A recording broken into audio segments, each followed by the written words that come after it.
Muy buenos días, les saluda el pastor Julio César Peredo. Tengo el privilegio de ser el pastor de la Iglesia Cristo Rey.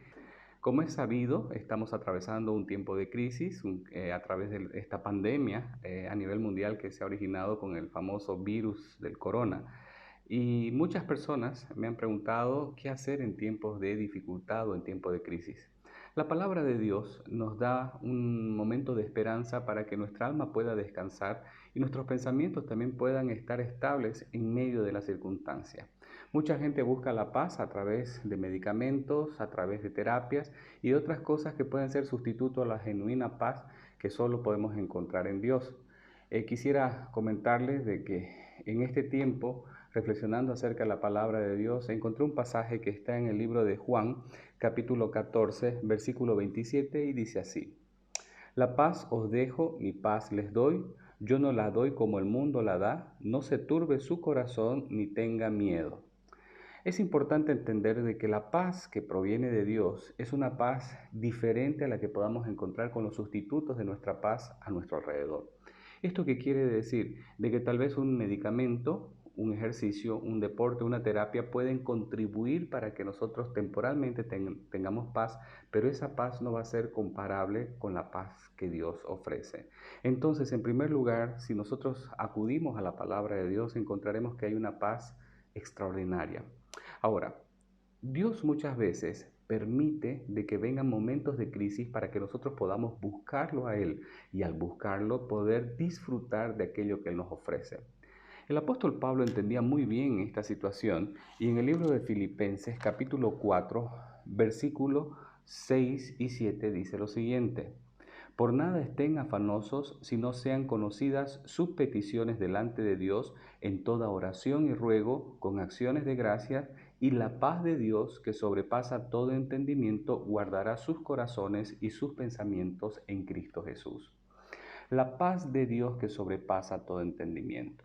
Mucha gente considera que la paz es la ausencia de problemas, pero tenemos que entender de que la paz es la estabilidad en medio de las circunstancias adversas o en medio de los problemas. Esto nos tiene que hacer reflexionar. En el versículo que acabamos de leer dice que no haya un afán o una ansiedad en nuestra vida, sino que la ansiedad nos lleve o ese problema nos lleve a buscar a Dios a través de la oración, con ruego, con peticiones. Y una vez nosotros tocamos las puertas del cielo a través de nuestras plegarias, Dios está dispuesto de brindarnos esa paz que sobrepasa todo entendimiento. Ahora mire lo que dice la Escritura: esa paz que sobrepasa todo entendimiento, esa paz va a guardar nuestros corazones y va a guardar nuestros pensamientos. Hay dos elementos fundamentales que la paz de Dios compete. El primero es el ser, el interior del ser humano. Cuando la Biblia habla de corazón, no se refiere a ese músculo que está bombeando y haciendo generar o circular la sangre dentro de nuestro organismo. Se refiere a lo más íntimo de nuestro ser. Y nuestros pensamientos es aquello que nosotros alimentamos a nuestro corazón. Cada uno de nosotros tiene un autodiálogo y en el momento de crisis ese autodiálogo se genera a través de nuestros propios pensamientos. ¿Qué vamos a hacer? Tendemos nosotros a ver la catástrofe, a ver los extremos y no nos ponemos a reflexionar acerca del propósito que Dios tiene en medio del problema. Mire, la ecuación es simple. Viene el problema, buscamos a Dios en oración y Dios en su generosidad nos permite disfrutar de una paz incomprensible para la gente a nuestro alrededor, pero muy comprensible en nuestro ser, porque guarda nuestro interior, es decir, nuestro corazón, y guarda nuestro pensamiento.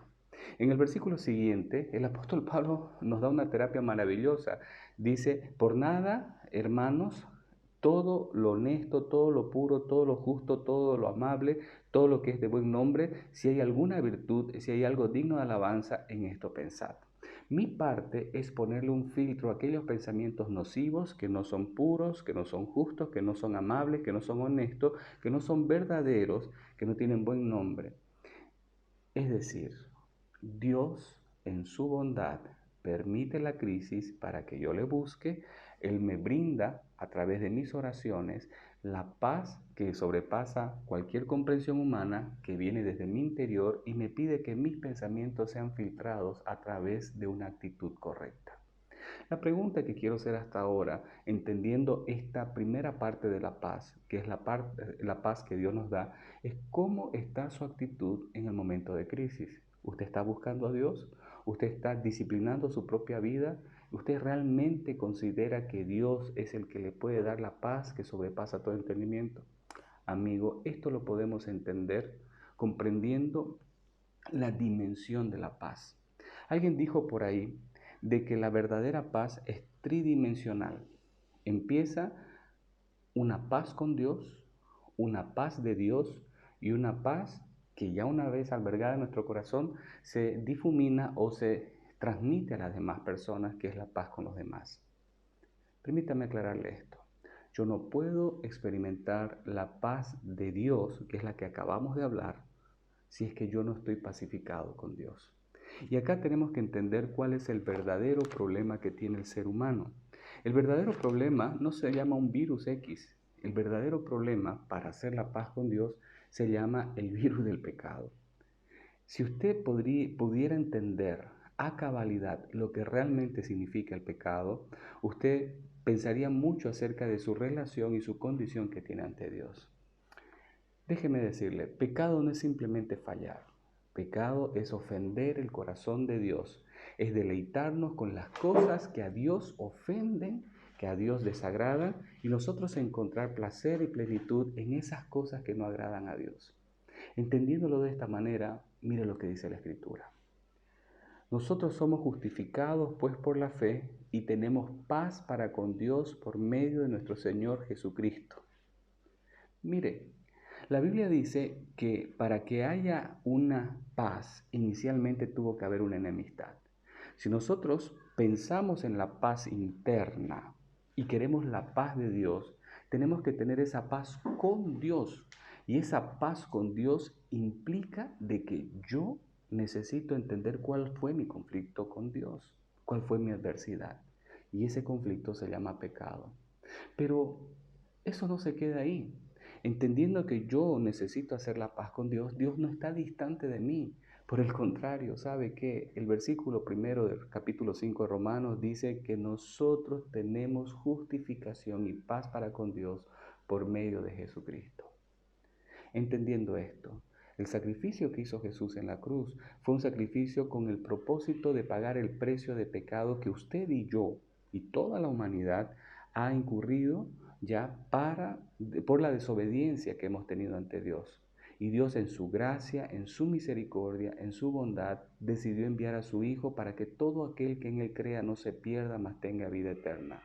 Por eso es que cuando hacemos la paz con Dios, cuando recibimos a Jesús como Señor y Salvador y pedimos perdón por nuestros pecados ante Dios, esa paz es solo por medio del sacrificio de Jesús.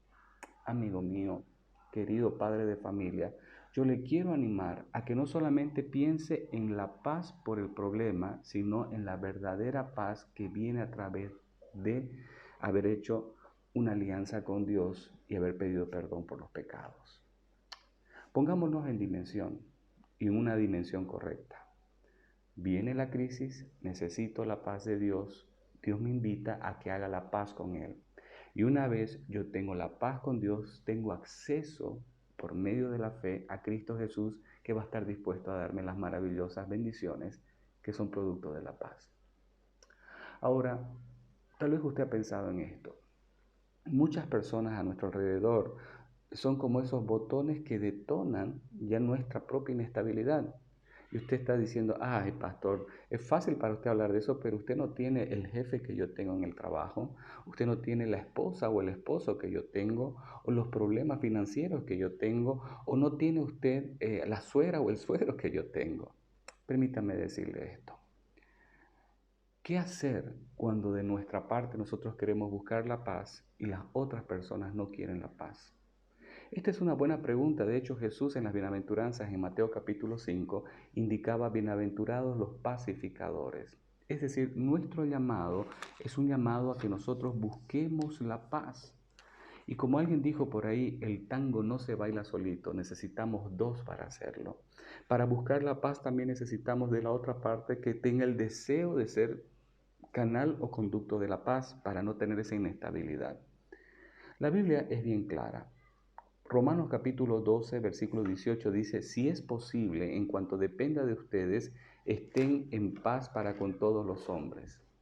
Me encanta esta escritura porque dice, si es posible y en cuanto dependa de nosotros, estemos en paz con los demás. Nuestro rol como creyentes, como personas que quieren buscar la paz, es hacer nuestra parte para allanar el camino de la paz. Pero si la otra persona no quiere, nosotros ante Dios ya tenemos una actitud de buscar la paz y la otra persona va a rendir las consecuencias por no buscar esa paz que anhelamos. En resumen, mi querido amigo, padre de familia, la paz en tiempo de crisis no solamente es pensar en las circunstancias adversas, sino pensar dentro del corazón. Hay una paz maravillosa que Jesús la da y esa paz que Jesús ofrece sobrepasa todo entendimiento. Primero hagamos las paces con Dios a través del perdón de nuestros pecados por el sacrificio que Jesús hizo en la cruz. Y una vez tengamos esa paz, podemos disfrutar el acceso a través de la oración para que Dios nos dé una paz sobreabundante. Eso va a provocar en nosotros el querer hacer las paces con otras personas. Porque seamos francos, el conflicto para no tener paz no solo se debe a un virus o a una circunstancia, también a las relaciones. Y Dios quiere que, dependiendo de nosotros, hagamos todo lo posible para buscar la paz con los demás. Mi querido amigo, espero que este tiempo de reflexión les permita concentrarse en lo que es más importante. Nuestro verdadero problema no es un virus, nuestro verdadero problema no es una situación, nuestro verdadero problema está en nuestra relación con Dios. Busque a Dios, el autor, consumador de nuestra fe y quien le va a dar la paz. Que el Señor les bendiga grandemente.